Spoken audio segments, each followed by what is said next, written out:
Assalamualaikum warahmatullahi wabarakatuh. Kembali lagi di channel Berita Mistis.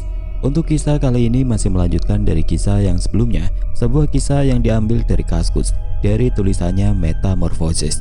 Sebuah kisah yang berjudul Bisikan Pelepas Jiwa.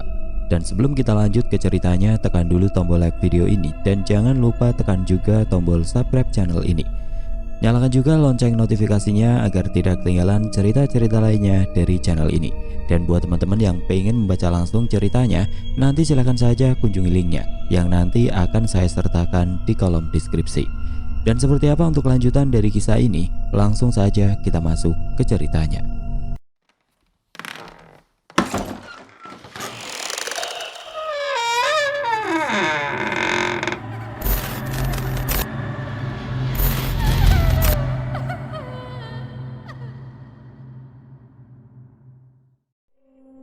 Lantas, mengenai suara bisikan yang telah adik saya dengar itu, apakah ada hubungannya dengan sosok wanita yang telah terbunuh itu?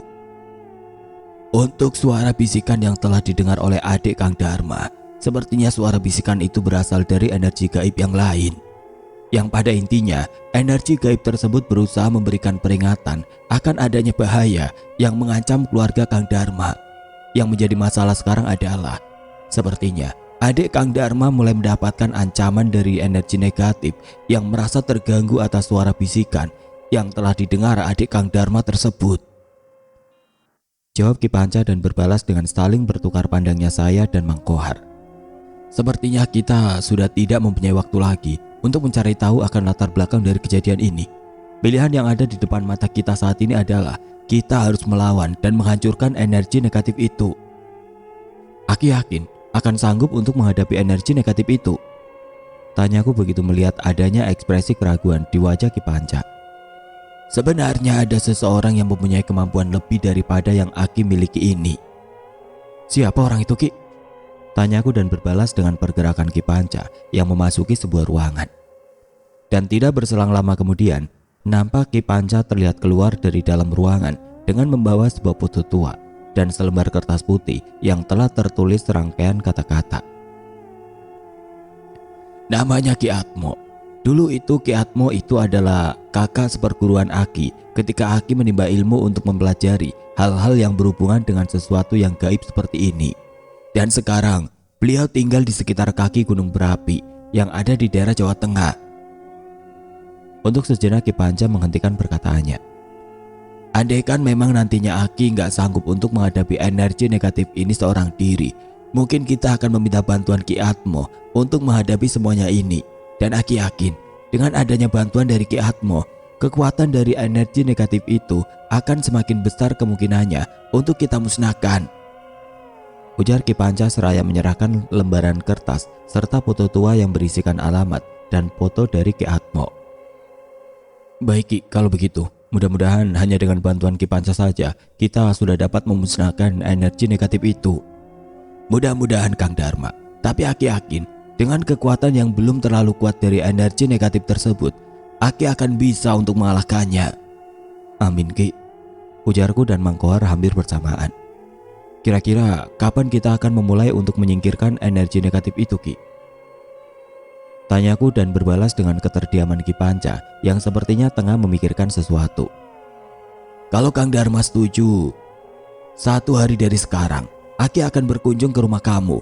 Karena semakin cepat kita memusnahkan energi negatif itu, maka itu semakin baik. Aki nggak mau terlambat dalam menghadapi energi negatif itu. Karena dengan bertambah kuatnya energi negatif itu, maka itu akan mempersulit usaha kita untuk memusnahkannya. Tapi sejujurnya, alasan Aki yang utama untuk memusnahkan energi negatif itu adalah untuk menghindari jatuhnya korban dari pihak keluarga Kang Dharma. Kalau begitu, alasannya saya setuju Ki.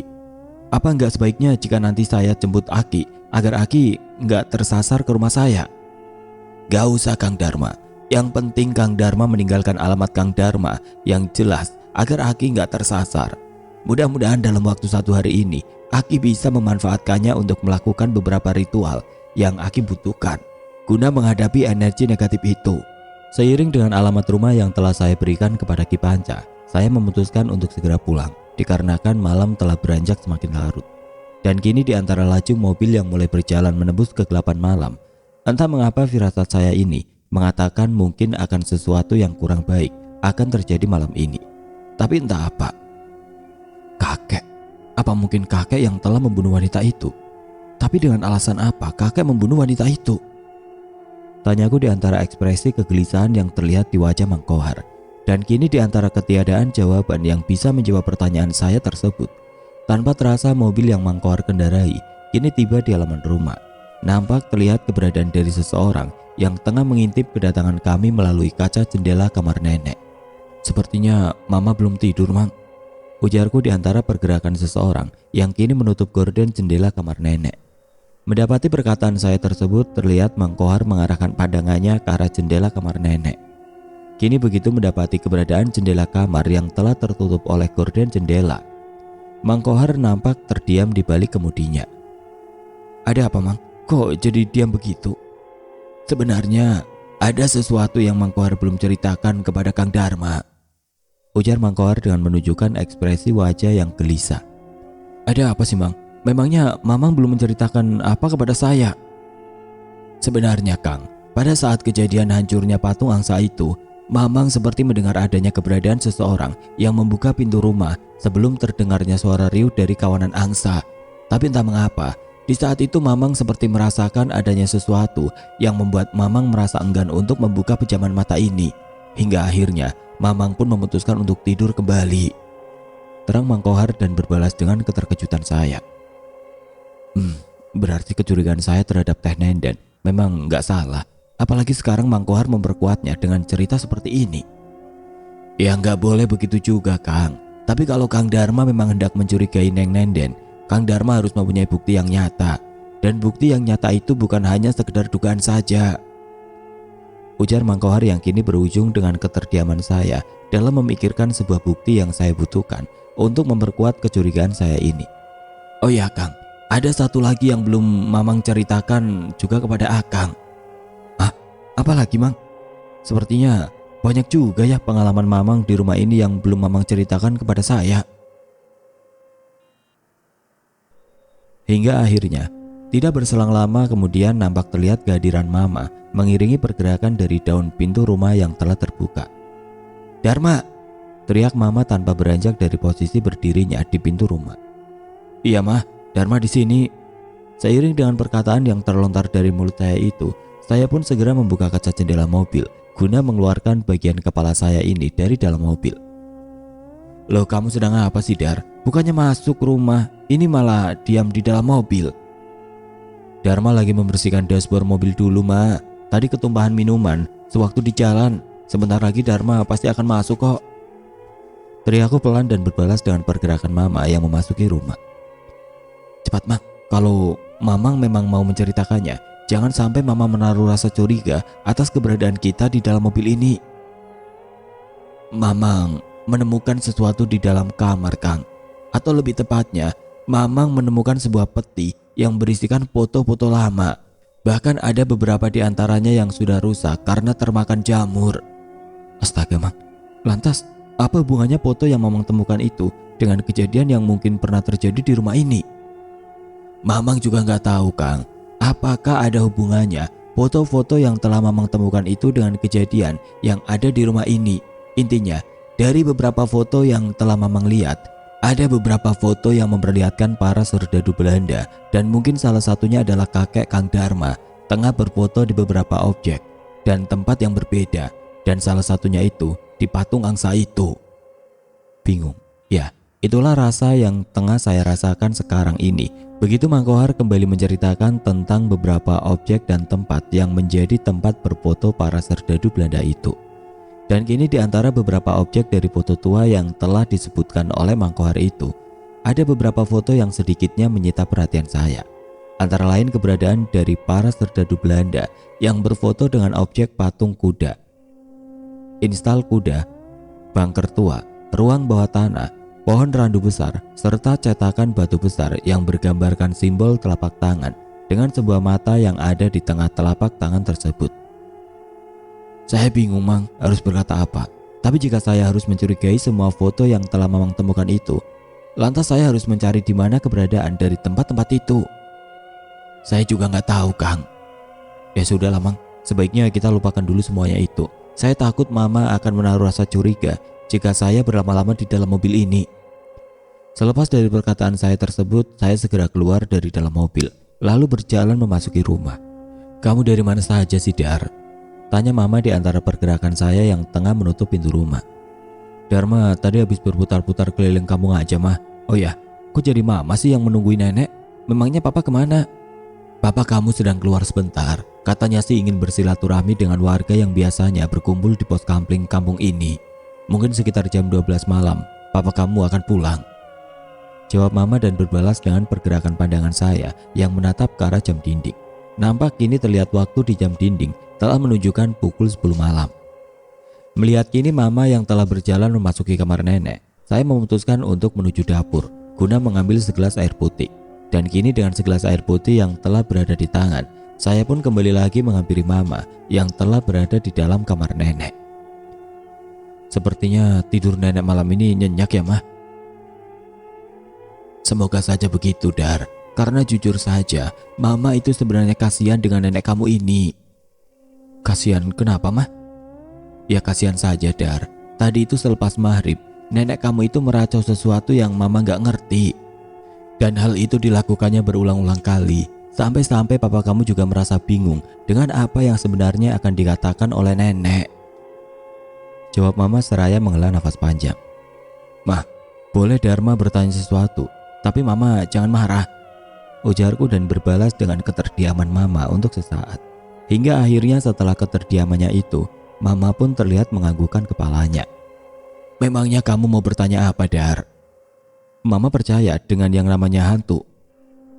Aduh, Dar, pertanyaan kamu ini, udah deh, kamu jangan memulai lagi bertanya seperti ini. Jawab Mama dengan menunjukkan ekspresi kejengkelannya atas pertanyaan yang telah saya lontarkan. Tuh kan, tadi kan Mama berjanji untuk gak marah. Lagi pula kan Dharma hanya bertanya apakah Mama percaya atau enggak. Jadi Mama gak usah untuk menjawab yang di luar pertanyaan Dharma itu. Cukup, Dar, kamu ini anak Mama. Dan Mama udah tahu banget sifat kamu. Ya udah, langsung ke intinya saja. Memangnya kamu mau menanyakan apa? Mah, apakah Mama pada saat malam kejadian hancurnya patung angsa yang ada di kandang angsa itu, Mama merasakan atau mendengar sesuatu yang menurut Mama janggal? Mendengar pertanyaanku itu untuk sesaat lamanya Mama hanya terdiam dalam ekspresi wajah yang menunjukkan rasa keraguannya untuk menjawab pertanyaan saya itu.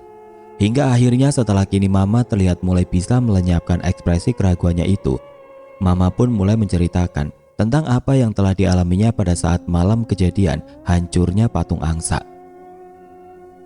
Wah, berarti apa yang telah Mama alami itu hampir sama persis dengan apa yang telah dialami oleh Mang Kohar. Hanya saja yang membedakannya, Mama mendengar sesuatu yang hampir menyerupai suara benda yang digeser di dalam rumah ini. Sebenarnya maksud dari kamu menanyakan ini apa sih, Dar? Lagi pula seharusnya kan Mama yang bertanya kepada kamu, karena pada malam kejadian itu kamu yang sedang bertugas menjaga nenek. Ujar Mama seraya mengarahkan pandangannya ke wajah saya. Mama mau Dharma berkata jujur? Tanyaku yang berbalas dengan keterdiaman Mama untuk sesaat. Hingga akhirnya Mama pun terlihat menganggukkan kepalanya. Pada malam saat Dharma menjaga nenek, Dharma sempat pingsan pada waktu itu, Mah. Ah, kamu pingsan, Dar? Teriak Mama dengan nada terkejut. Mendapati hal tersebut, saya segera memberikan isyarat kepada Mama untuk mengecilkan suaranya. Karena saya takut apa yang telah dilakukan Mama itu akan mengusik ketenangan nenek dalam beristirahat. Yang benar kamu, Dar. Iya benar, Mah. Saat itu Dharma pingsan. Mama bisa membuktikannya dengan luka yang ada di kepala Dharma ini. Ya Tuhan, Dar, apa yang sebenarnya telah kamu alami, Dar? Mah, apa Mama masih ingat dengan kertas yang Dharma bawa keluar dari kamar nenek setelah Dharma menjaga nenek malam itu? Iya, Dar, Mama masih ingat. Memangnya kenapa? Sebenarnya pada malam itu Dharma menggambarkan sesuatu di kertas itu untuk memperlihatkannya kepada nenek. Hal itu Dharma lakukan karena Dharma masih penasaran dengan jawaban yang diberikan nenek pada malam sebelumnya. Jawaban yang diberikan nenek? Kamu jangan ngaco, Dar. Mana bisa nenek memberikan jawaban, sedangkan nenek saja nggak bisa bicara. Maksud Dharma bukan jawaban seperti itu, Ma. Pada saat malam sebelumnya itu, Dharma meminta kepada nenek untuk menggenggam tangan Dharma jika memang nenek telah melihat sesuatu. Dan hal tersebut ternyata dilakukan oleh nenek. Nah, karena Dharma penasaran dengan apa yang sebenarnya telah dilihat oleh nenek, makanya semalam itu Dharma menggambarkan sesuatu di dalam kertas. Dan ternyata apa yang telah Dharma gambarkan itu telah membuat nenek ketakutan. Memangnya kamu telah menggambar apa, Dar? Dharma menggambarkan sosok bayangan hitam, Ma. Bayangan hitam? Bayangan hitam yang menurut Teh Nenden adalah imajinasi kamu itu? Iya, Ma. Sebenarnya sosok bayangan hitam itu bukanlah imajinasi Dharma, Ma. Karena sosok bayangan hitam itu telah Dharma lihat ketika Dharma melihat foto tua yang tersimpan di album foto yang ada di rumah kita. Dan ternyata apa yang telah Dharma lihat itu dialami juga oleh Bi Ida dan Mang Kohar. Karena atas dasar itu semualah, maka Dharma menggambarkan sosok itu di dalam kertas. Mendapati perkataan saya tersebut, kini bisa saya lihat adanya ekspresi ketidaknyamanan di wajah Mama. Hingga akhirnya di antara keinginan saya untuk melanjutkan cerita saya yang akan menghubungkan kejadian janggal yang telah Mama alami dengan analisa saya yang menduga kalau Nenden adalah pelaku dari hancurnya patung angsa yang ada di kandang angsa. Tiba-tiba saja Mama menceritakan tentang ketidaknyamanannya di rumah ini karena merasakan ada sesuatu yang selalu memperhatikannya. Jadi Mama percaya kalau ada sesuatu yang aneh dengan rumah ini. Tanyaku dan berbalas dengan keraguan Mama dalam menganggukkan kepalanya. Tapi Mama minta tolong pada kamu, Dar. Kamu harus berjanji untuk nggak menceritakan tentang apa yang telah Mama katakan ini kepada Papa. Iya, Ma. Dharma janji nggak akan menceritakannya kepada Papa. Tapi, Ma, ada satu hal lagi yang harus Dharma ceritakan kepada Mama. Dan hal ini mungkin saja terhubung dengan Teh Nenden. Ah, dengan Teh Nenden? Maksud kamu apa, Dar? Sebenarnya ini hanya analisa Dharma saja, Ma. Analisa kamu bagaimana? Pada saat pagi tadi, Ma, di saat Dharma hendak memeriksa luka yang ada di kepala Dharma ini di kamar mandi, Dharma menemukan banyak kotoran tanah merah di lantai kamar mandi. Selain itu juga, Dharma juga mendapati keberadaan genangan air yang ada di dalam lubang toilet kamar mandi berwarna merah keruh. Dan setelah Dharma selidiki, Dharma mendapatkan sebuah silet di dalam lubang toilet. Jadi andaikan Dharma menghubung-hubungkan dengan kejadian janggal yang telah dialami oleh Mama dan Mang Kohar, Dharma menduga pelaku dari penghancuran patung angsa itu adalah orang dalam. Bahkan bisa dikatakan pelakunya itu adalah salah satu dari anggota keluarga kita. Hati-hati kamu kalau bicara, Dar. Kamu jangan sembarangan menuduh begitu. Nenden itu teteh kamu. Masa iya sih kamu gak mengenali sifat teteh kamu sendiri? Ujar Mama seraya menggeleng-gelengkan kepalanya. Itu hanya dugaan Dharma saja, Ma. Dugaan dengan menuduh itu beda tipis, Dar. Andaikan kamu memang bersikuku untuk menduga kalau teteh kamu itu adalah pelaku dari hancurnya patung angsa itu, apakah kamu mempunyai bukti? Kalau kamu memang gak mempunyai bukti, sebaiknya kamu lupakan saja dugaan kamu yang gak berdasar itu. Selepas dari perkataan Mama tersebut, saya pun kini hanya bisa terdiam dalam ketidakmampuan untuk menyangkal perkataan Mama. Sejujurnya memang seharusnya saya akui kalau perkataan Mama itu memang benar. Karena sebuah dugaan tanpa adanya sebuah bukti nyata adalah sebuah omong kosong belaka. Sebaiknya kamu sekarang berganti pakaian dulu, Dar. Setelah itu kemari lagi untuk menjaga nenek. Saran Mama dan berbalas dengan persetujuan saya. Tapi baru saja kini saya hendak berjalan keluar dari dalam kamar. Keberadaan dari suara letusan yang terdengar cukup keras kini menghentikan langkah kaki saya. Entah suara letusan apa yang telah terdengar oleh saya itu. Tapi satu hal yang pasti, selang beberapa detik setelah suara letusan tersebut, saya kini mendapati keberadaan rumah yang gelap gulita karena padamnya lampu rumah. Dar, suara apa itu tadi? Tanya Mama di antara ketidakmampuan pandangan saya untuk melihat keberadaan Mama di dalam gelap. Nggak tahu, Mah. Tapi sepertinya suara itu terdengar dari arah luar, Ma. Apa mungkin ada kerusakan pada penser listrik rumah kita ya? Mungkin juga, Dar. Ya udah, sebaiknya kamu ambil dulu lilin yang Mama simpan di dalam laci lemari. Sedangkan untuk korek apinya, kamu bisa mencarinya di dapur.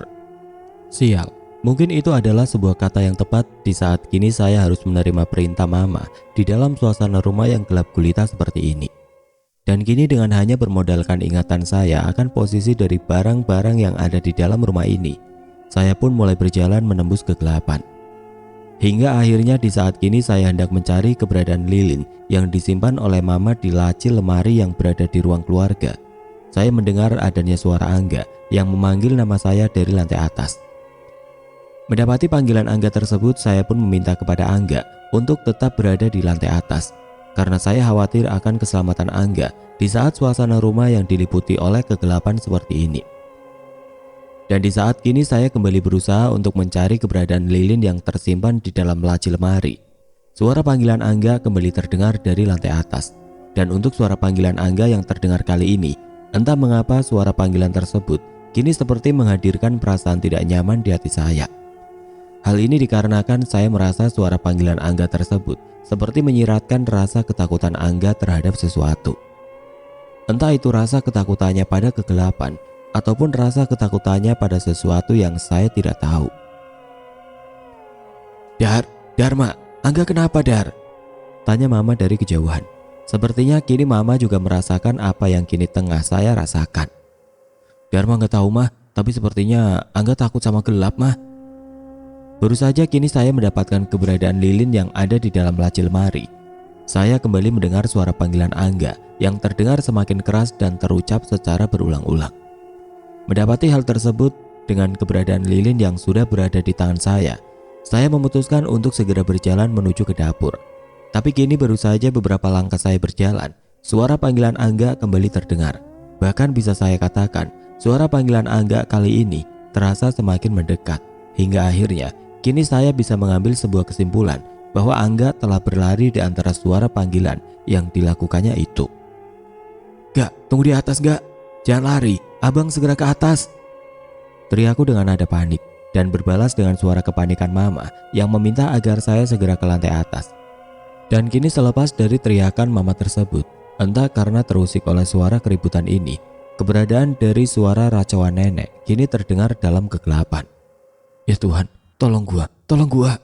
Gumamku dalam rasa panik dan bingung atas suara-suara penuh kepanikan yang silih berganti terdengar.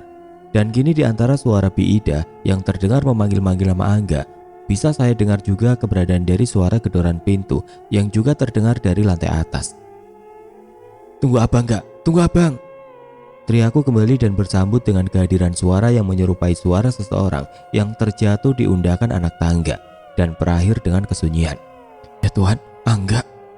Gumamku dalam rasa lemas yang mendera tubuh saya ini. Dan kini tanpa memperdulikan lagi kegelapan yang ada di hadapan saya ini, saya segera berjalan dengan langkah yang gemetar menuju ke posisi di mana anak tangga berada. Hingga akhirnya di saat kini langkah kaki saya merasakan adanya cairan hangat yang tersentuh oleh bagian dari telapak kaki saya ini. Saya segera merunduk untuk mencari keberadaan dari kepala Angga yang tersembunyi di dalam kegelapan. Dan seiring dengan keberadaan tangan saya yang telah menyentuh kepala Angga, kini saya bisa menjerit dan meraung dalam merasa pasrah atas kondisi Angga saat ini. Dharma, Angga kenapa? Angga kenapa? Teriak mama dalam kegelapan yang menyembunyikan keberadaannya. Dan kini di antara suara teriakan yang terlontar dari mulut mama tersebut, bisa saya dengar keberadaan dari Mang Kohar yang berteriak-teriak memanggil nama saya seraya menggedor-gedor pintu rumah. Angga, maafkan abang Angga, maafkan abang. Ujarku dalam isak tangis seraya memeluk tubuh Angga yang bersimbah darah di bagian kepalanya. Dan kini di antara ketidakpastian atas kondisi Angga sekarang ini, keberadaan dari Mang Kohar yang telah mendobrak pintu rumah kini telah menghadirkan cahaya dari sebuah lilin yang ada di dalam genggaman tangannya. Astagfirullah Angga, Angga kenapa Kang? Teriak Mang Kohar begitu melihat saya yang tengah bersimpuh sambil memeluk tubuh Angga. Dan kini seiring dengan sinar terang dari cahaya lilin yang menerangi keberadaan saya dan Angga, nampak terlihat keberadaan Biida dan Mama yang tengah berlari kecil guna menghampiri saya dan Angga. Dan setibanya kini Mama di hadapan saya dan Angga, tanpa bisa menyembunyikan kesedihan yang dirasakannya, pergerakan tangan Mama kini merenggut Angga dari pelukan saya. Angga, bangun nak, ini Mama nak, bangun, ujar Mama dalam isak tangisnya. Dan entah mengapa, begitu kini saya mendengar isak tangis Mama tersebut, ingatan saya pun kembali teringat akan suara gedoran pintu yang tadi sempat terdengar dari lantai atas. Imsek, Gumamku pelan seraya meminta nyala api dari lilin yang berada di tangan Mang Kohar guna menyalakan lilin yang ada di tanganku. Mang, bantu saya Mang. Imse masih ada di atas. Pintaku dan berbalas dengan pergerakan tangan Mang Kohar yang menyerahkan lilin yang tengah dipegangnya kepada Bi Ida. Dan kini, begitu mendapati bahwa saya telah berlari terlebih dahulu menaiki susunan anak tangga, nampak Mang Kohar turut berlari mengikuti saya dari arah belakang.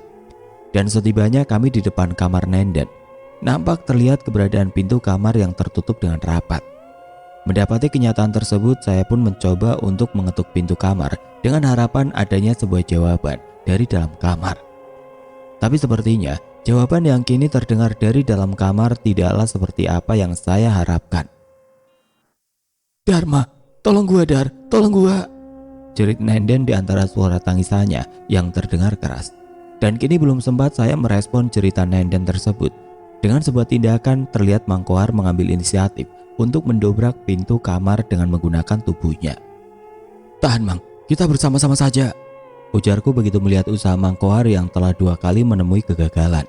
Dan kini seiring dengan kebersamaan saya dan Mang Kohar yang mengayunkan tubuh pada daun pintu, nampak terlihat keberadaan dari pintu kamar yang telah terbuka dengan meninggalkan kerusakan pada daun pintu.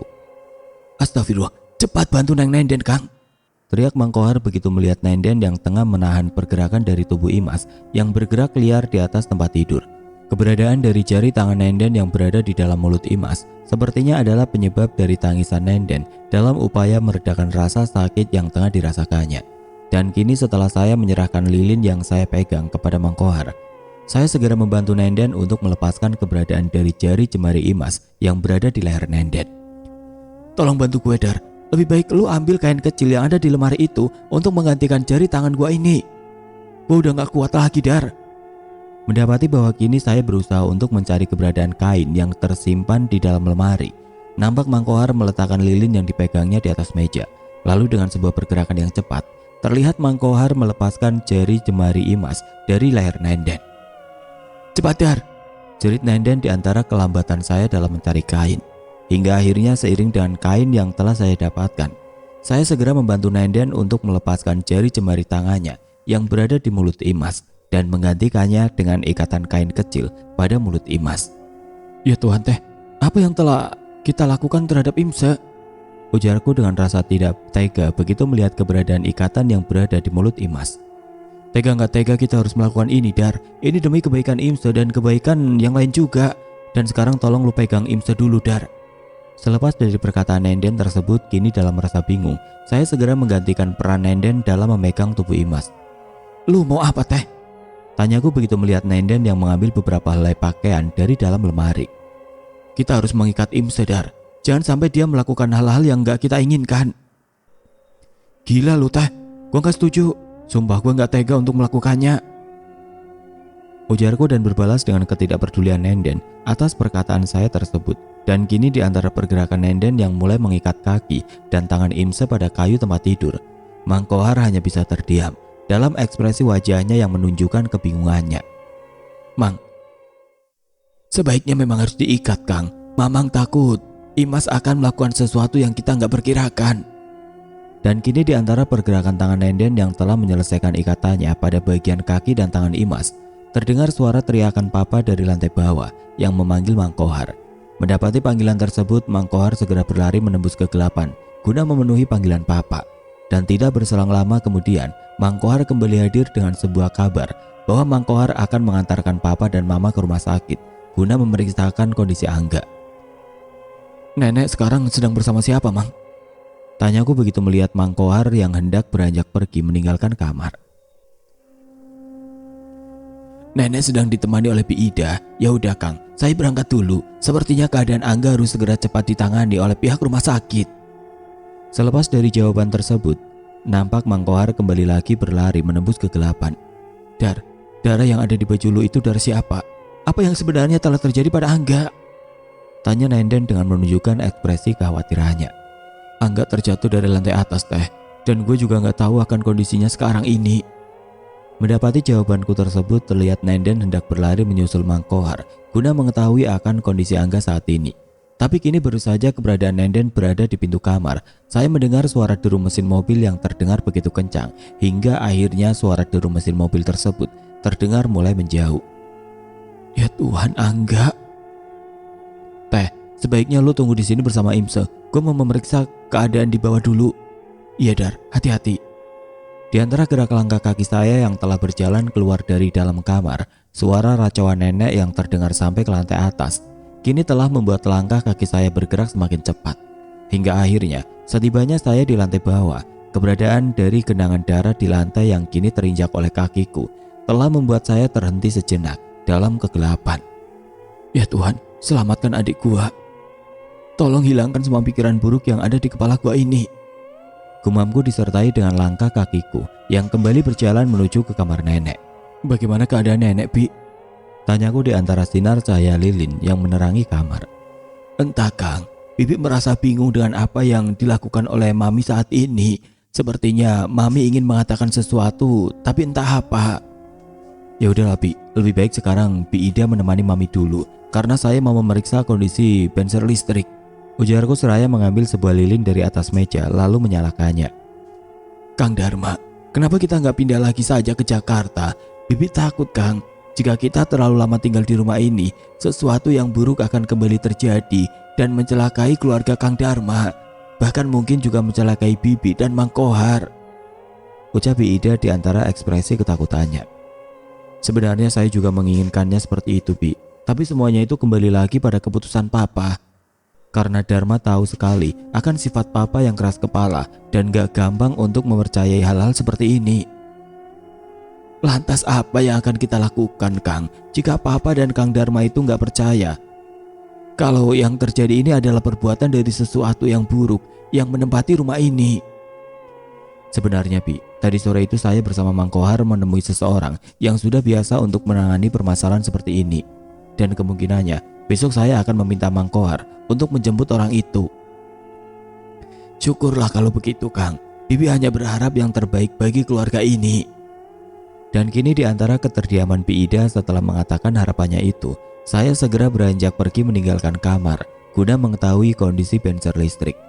Dan kini setelah saya melakukan pemeriksaan pada benser listrik, alangkah terkejutnya saya begitu mendapati bercak hitam yang terdapat pada dinding yang berada di atas benser listrik. Hal ini menunjukkan bahwa benser listrik tersebut telah meledak hingga menimbulkan percikan api yang berbekas pada dinding rumah.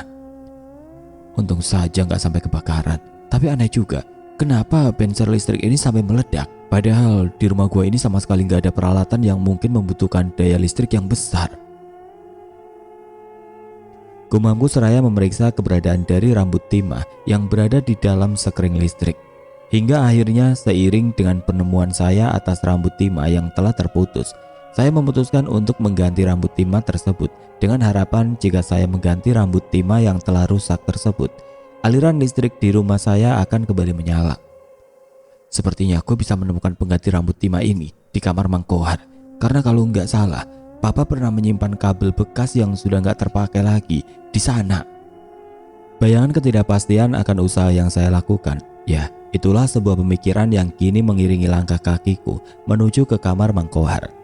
Hingga akhirnya setibanya saya kini di kamar Mang Kohar, saya menemui keadaan pintu kamar yang tidak terkunci. Mendapati hal tersebut, saya memutuskan untuk segera masuk ke dalam kamar Mang Kohar guna mencari keberadaan dari kabel listrik yang saya butuhkan untuk mengganti keberadaan dari serabut timah pada sekring listrik.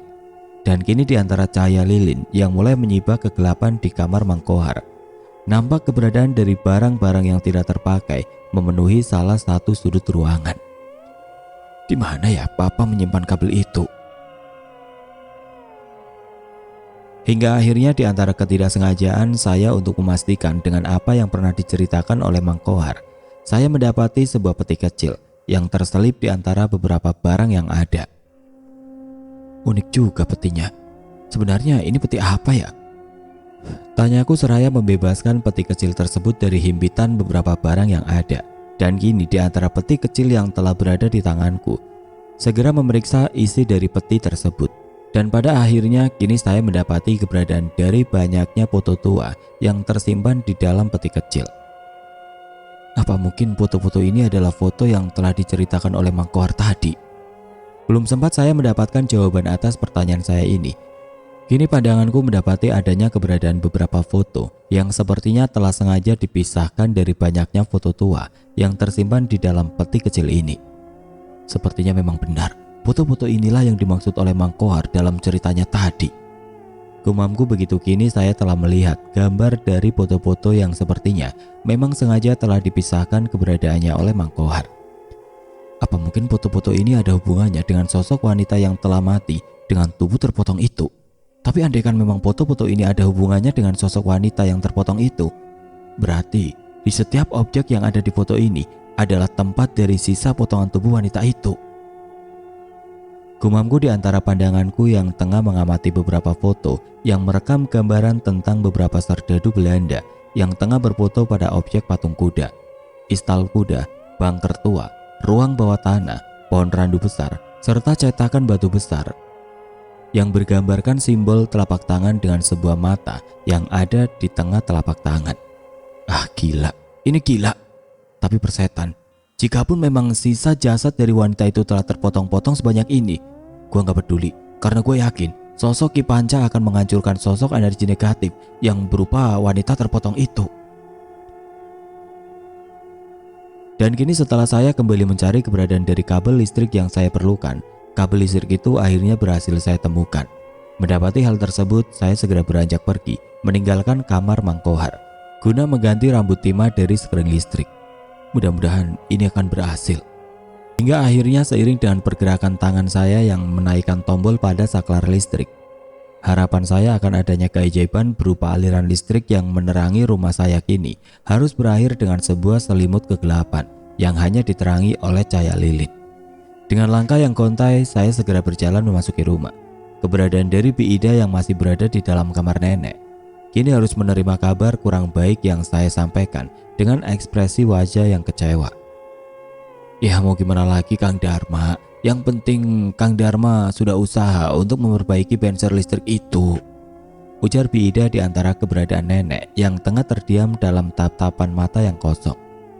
Iya Bi, besok pagi saya akan melaporkan tentang kondisi listrik rumah kita ini kepada PLN, yang mudah-mudahan saja besok pagi listrik di rumah kita ini sudah bisa menyala kembali, ucapku dan berbalas anggukan kepala Bi Ida. Dan kini setelah saya menutup pintu rumah dengan cara mengganjalnya, saya pun memberikan perbekalan kepada Bi Ida berupa beberapa batang lilin yang mungkin bisa digunakannya jika lilin yang tengah digunakannya saat ini telah habis. Yaudah Bi, saya ke kamar Tenenden dulu ya. Kasihan Tenenden sendirian menjaga Imse. Iya Kang, semoga sampai dengan pagi nanti nggak akan ada lagi kejadian-kejadian aneh di rumah ini. Amin Bi. Selepas dari pengaminan saya atas harapan yang telah terucap dari mulut Bi Ida, saya segera beranjak pergi menuju ke kamar Nenden.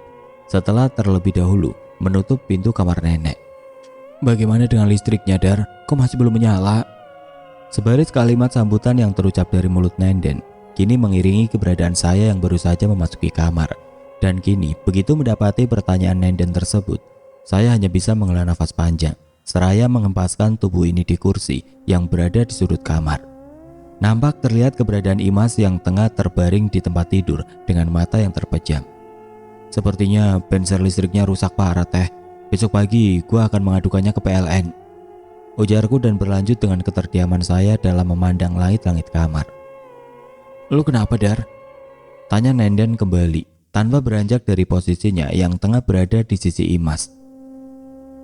Kondisi Angga gimana ya Teh? Gue benar-benar gak bisa ngebayangin kalau sesuatu yang buruk menimpa Angga.